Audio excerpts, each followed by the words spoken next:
আব্বা, একটু আস্তে করুন, খুব ব্যথা লাগছে, আমি কাপা গলায় বললাম। আব্বা থিমে গেলেন এক মুহূর্তের জন্য।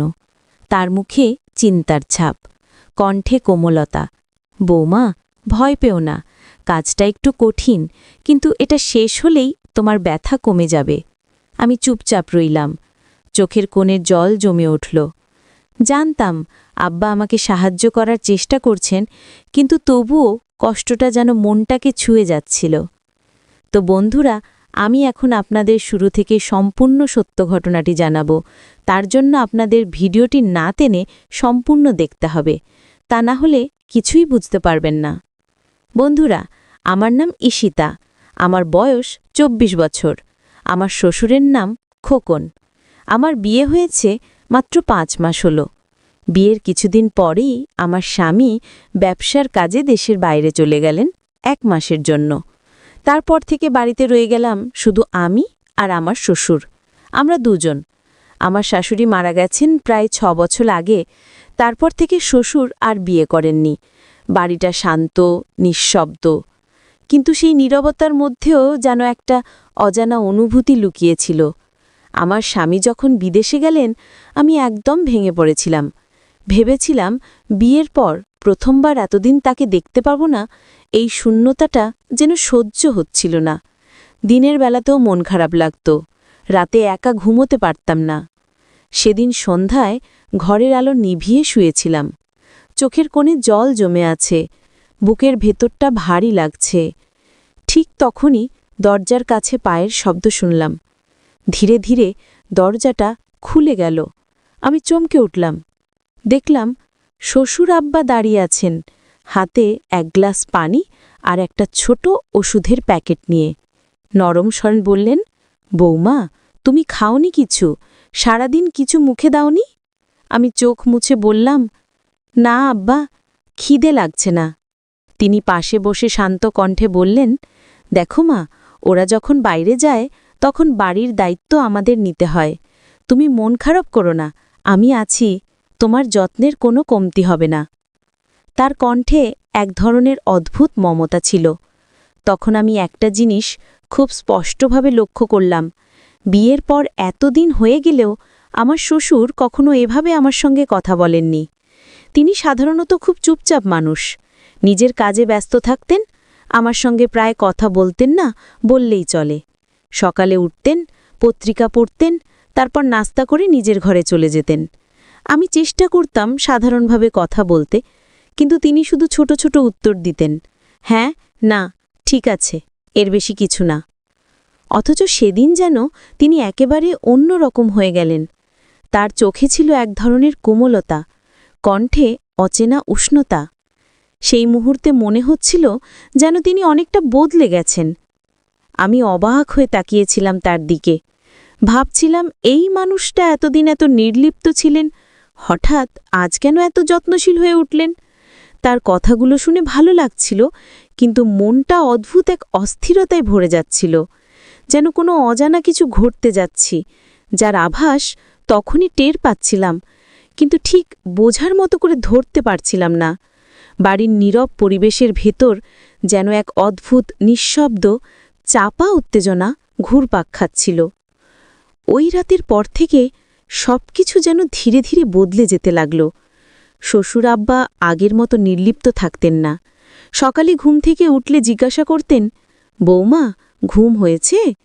দুপুরে খেতে বসলে নিজে হাতে ভাত তুলে দিতেন, এইটা নাও মা, একটু বেশি খাও। তার এই আচরণে প্রথমে অবাক হতাম, তারপর ধীরে ধীরে অভ্যস্ত হয়ে গেলাম। কিন্তু মনের ভেতর একটা প্রশ্ন ঘুরে বেড়াত, এই হঠাৎ পরিবর্তনের কারণটা কি? পরের দিন বিকেলে বৃষ্টি পড়ছিল। আমি বারান্দায় বসে আকাশের দিকে তাকিয়েছিলাম। হালকা ঠান্ডা হাওয়ায় চুলগুলো এলোমেলো হয়ে যাচ্ছিল। ঠিক তখনই পেছন থেকে ধীরে ধীরে একটা চাদর এসে জড়িয়ে গেল আমার কাঁধে। আমি চমকে তাকালাম, দেখি শ্বশুর আব্বা দাঁড়িয়ে আছেন। বললেন, ঠান্ডা লাগবে বৌমা, ভিজে যেও না। তার কণ্ঠটা নরম, কিন্তু সেই নরমতার ভিতরেও যেন কিছু একটা ছিল, যেটা বোঝা যায় না, তবুও অনুভব করা যায়। আমি কিচ্ছু বলিনি, শুধু মাথা নিচু করে বসে রইলাম। বাইরে বৃষ্টি ঝরছিল আর ভেতরে যেন অজানা কিছু গড়ে উঠছিল, যেটা হয়তো বলা যায় না, কিন্তু যেটা অনুভব করা বন্ধ করা যায় না। সেই দিনটার পর থেকে শ্বশুর আব্বার আচরণ আরও অদ্ভুত হতে লাগল। আগে তিনি শুধু প্রয়োজনের কথাই বলতেন, এখন প্রায়ই আমার আশেপাশে থাকতেন। কখনো রান্নাঘরে এসে জিজ্ঞেস করতেন, বৌমা কিছু লাগবে? আবার কখনো বিকেলে দরজার কাছে দাঁড়িয়ে দেখতেন আমি কি করছি। তার দৃষ্টিতে এক ধরনের গভীরতা ছিল, যা আগে কখনো টের পাইনি। প্রথমে ভেবেছিলাম হয়তো তিনি একা থাকেন বলে একটু স্নেহ দেখাচ্ছেন, কিন্তু ধীরে ধীরে সেই স্নেহের ভেতরে যেন অন্যরকম কিছু মিশে যাচ্ছিল। রাতে ঘুমাতে গেলে দরজার ওপাশে পায়ের শব্দ শুনতাম, মৃদু কিন্তু স্পষ্ট। মনে হতো কেউ যেন দরজার কাছেই দাঁড়িয়ে আছে, নিঃশব্দে। একদিন রাতে হঠাৎ ঘুম ভেঙে গেল। দেখি দরজার নিচ দিয়ে হালকা আলো আসছে। আমি ধীরে ধীরে উঠে দরজার কাছে গেলাম। কাঁপা হাতে দরজাটা সামান্য ফাঁক করতেই দেখি আব্বা বসে আছেন সোফায়, আমার ঘরের দিকেই তাকিয়ে। আলোটা তার মুখে পড়ছিল, চোখ দুটো গভীর, চিন্তামগ্ন। আমার বুক ধকধক করতে লাগল। দরজাটা আস্তে করে বন্ধ করে দিলাম। সেই রাতটার পর আমি আর স্বাভাবিক থাকতে পারিনি। সব কিছুতেই যেন রহস্য, অজানা এক অস্বস্তি। মনে হচ্ছিল এই বাড়ির নীরবতার মধ্যে কিছু একটা ঘটছে, যা আমি দেখতে পাচ্ছি না, কিন্তু টের পাচ্ছি প্রতি মুহূর্তে। সেই রাতের পর থেকে আমি নিজেকে শান্ত রাখার চেষ্টা করছিলাম। ভেবেছিলাম হয়তো আমি বাড়ির নিস্তব্ধতায় অতিরিক্ত সংবেদনশীল হয়ে পড়েছি। কিন্তু যতই সময় যাচ্ছিল ততই বিষয়গুলো অদ্ভুত হয়ে উঠছিল। একদিন সকালে রান্নাঘরে ঢুকে দেখি চুলার পাশে রাখা দুধের পাত্র উথলে পড়ে গেছে, অথচ আমি তখনও ঘুম থেকে উঠিনি। নিচে কেউ ঢুকেছে এমন কোনো চিহ্নও নেই। আবার একদিন দেখলাম আমার ঘরের দরজাটা আমি ভেতর থেকে বন্ধ করেও সকালে অল্প খোলা অবস্থায় আছে। মনে হচ্ছিল কেউ যেন ভেতরে ঢুকে কিছু একটা করেছে, কিন্তু কোনো চিহ্ন রেখে যায়নি। শ্বশুর আব্বা তখনও আগের মতো শান্ত ও স্বাভাবিক আচরণ করছেন।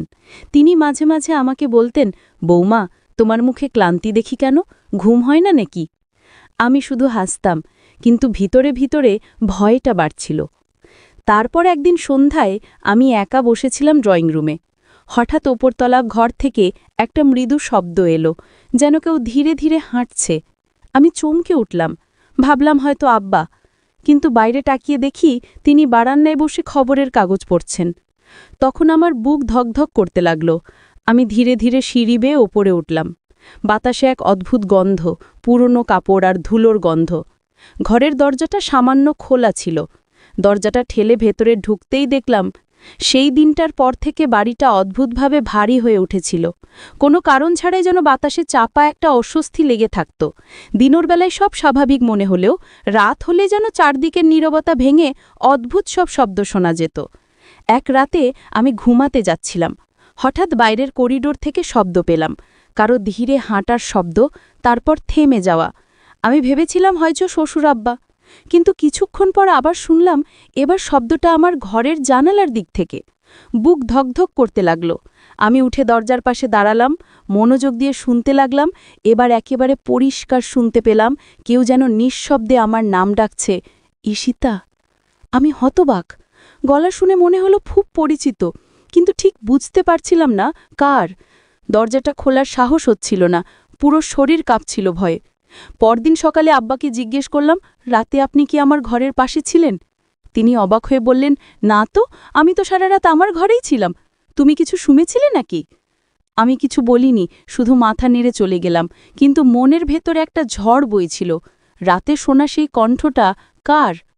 এরপর থেকে প্রতিদিন রাতে কিছু না কিছু ঘটতে লাগল। কখনো দরজা হালকা দুলে ওঠে, কখনো ঘরের বাতি নিজে নিজে নিভে যায়। আমি প্রথমে ভেবেছিলাম হয়তো ঘরে কোনো বিদ্যুৎ সমস্যা, কিন্তু একদিন এমন কিছু ঘটল যা আমাকে বিশ্বাস করিয়ে দিল এই বাড়িতে শুধু আমি আর আব্বা নই, আরও কেউ আছে। সেই রাতে আমি বিছানায় শুয়েছিলাম, জানালাটা অল্প খোলা ছিল। হঠাৎ এক দমকা হাওয়া এসে পর্দাটা উড়িয়ে দিল। আমি চোখ খুলেই দেখি জানালার ধারে কেউ দাঁড়িয়ে। মুখ দেখা যাচ্ছিল না, কিন্তু ছায়াটা স্পষ্ট। আমি চিৎকার করে উঠতেই ছায়াটা এক ঝটকায় অদৃশ্য হয়ে গেল। আব্বা দৌড়ে এলেন। কি হয়েছে বৌমা? আমি কাঁপা গলায় বললাম, জানালার পাশে কেউ ছিল। তিনি বাইরে তাকিয়ে দেখলেন, তারপর শান্ত গলায় বললেন, ওদিকে কেউ নেই, হয়তো ভুল দেখেছ। কিন্তু আমি জানতাম আমি ভুল দেখিনি, সেই ছায়াটা বাস্তব ছিল। সেই রাতের ঘটনাটা আমাকে একদম ভিতর থেকে নাড়িয়ে দিয়েছিল। সকালে অনেক ভেবেছি, হয়তো চোখের ভুল, হয়তো ছায়া দেখেছি।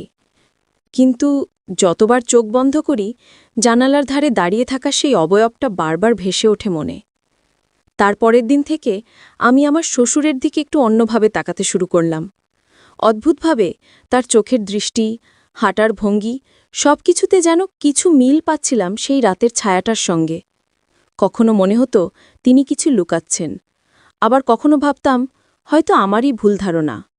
একদিন বিকেলে আব্বা বারান্দায় বসে চা খাচ্ছিলেন। আমি রান্নাঘর থেকে বেরিয়ে দেখলাম বাতাসে হালকা আলো পড়েছে। তার মুখটা অদ্ভুত লাগছে। সেই মুহূর্তে মনে হল এই মুখটাই তো আমি দেখেছিলাম জানালার পাশে। আমার বুকটা কেঁপে উঠল। আমি কিছু না বলে ভেতরে চলে এলাম, কিন্তু মন শান্ত হচ্ছিল না। রাতে আবার হালকা শব্দ হল, একইভাবে, ধীরে ধীরে, ঠিক জানালার দিক থেকে। আমি চাদর মুড়ি দিয়ে শুয়ে রইলাম, সাহস হচ্ছিল না তাকাতে। শব্দটা থেমে গেল কিছুক্ষণ পর, কিন্তু হঠাৎ করেই খুব নিচু স্বরে সেই একই গলা, ঈশিতা। আমি বিছানা থেকে উঠে দরজার ফাঁক দিয়ে তাকালাম। বাইরে কেউ নেই, কিন্তু আলো নিভে গেল এক মুহূর্তে। আমি জানতাম এইবার যা দেখছি বা শুনছি সেটা কল্পনা নয়। আমার মনে হচ্ছিল কেউ যেন আমাকে বোঝাতে চাইছে কিছু, কিন্তু কে আর কেন? সবচেয়ে ভয়ঙ্কর ব্যাপার হল আমার মনের গভীর একটা অজানা অনুভূতি তৈরি হচ্ছিল। যে ছায়াটা আমি দেখেছিলাম সেটি আমার শ্বশুর নয়, কিন্তু তার সঙ্গে কোনো এক অদ্ভুত মিল রয়েছে। যেন তার চেনা গন্ধ, তার চলার ছন্দ, কিন্তু মুখটা একদম অপরিচিত। সেই মুহূর্তে আমি বুঝে গেলাম এই বাড়ির ভেতর কিছু একটা লুকিয়ে আছে, যা আব্বার সঙ্গে কোনোভাবে জড়িত। কিন্তু কিভাবে, সেটা আমি তখনও জানতাম না। সেই রাত্রার পর থেকে আমি আর শান্তিতে থাকতে পারছিলাম না। ঘরের প্রতিটি কোণ, প্রতিটি শব্দ যেন আমার ভেতরের ভয়টাকে নাড়া দিচ্ছিল। আব্বা আগের মতোই শান্তস্বরে কথা বলতেন, কিন্তু তার চোখে যেন অন্য কিছু ছিল, অচেনা, গভীর আর ভয়ানকভাবেই চেনা। একদিন সকালে আমি রান্নাঘরে ছিলাম। তিনি এসে পেছন থেকে বললেন, বৌমা, আমি তোমার জন্য চা বানিয়ে এনেছি। আমি চমকে তাকালাম। বললাম, আব্বা, আপনি তো কখনো চা বানান না। তিনি মৃদু হেসে বললেন, আজ মন চাইল। চায়ের কাপটা হাতে নিতেই আমার বুকের ভেতর একটা কাঁপুনি উঠল। তার কণ্ঠে, তার হাসিতে অদ্ভুত এক মিল ছিল। তো বন্ধুরা, এই গল্পটি কিন্তু এখানেই শেষ নয়। এই গল্পটির দ্বিতীয় পর্ব রয়েছে। যদি আপনারা দ্বিতীয় পর্ব পেতে চান, তাহলে অবশ্যই এই চ্যানেলটি সাবস্ক্রাইব করে পাশে থাকা অল নোটিফিকেশন অন করে রাখবেন।